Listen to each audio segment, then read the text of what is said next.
அதே தவிர சுறுசுறுப்பாக கட்சிக்காக கடுமையாக உழைத்த தம்பி அண்ணாமலை அவர்களுக்கு தேசிய பங்கெடுப்பில் அவர்களுக்கு பங்கு இருக்கிறது என்று சொல்லிவிட்டார்கள். எங்கள் கட்சி தேசிய கட்சி. நீங்க உதயநிதியை எந்த பங்கெடுப்பீங்க கேள்வி கேட்க கூடாது. அதனாலதான் மரியாதைக்குரிய அகிலேஷ் யாதவ் சொல்றாரு, உங்களால தேசிய கட்சியே இல்ல, உங்களுக்கு தேசிய தலைவரே தேர்ந்தெடுக்க முடியலையே அப்படின்னு சொன்ன உடனே அமித்ஷா எந்திரிச்சு சொல்றாரு, எங்க கட்சியில பல கோடி 12 கோடி உறுப்பினர்கள் இருக்காங்க, அதுல ஒருத்தரை தேர்ந்தெடுக்கணும்.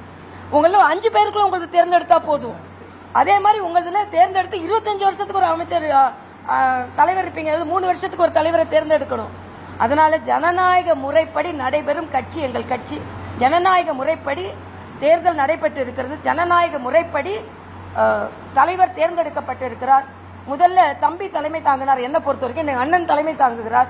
அண்ணன், தம்பி, அக்கா, தங்கை எல்லாரும் சேர்ந்து தமிழகத்தில் தாமரையின் ஆட்சி, கூட்டணி ஆட்சி வரவை.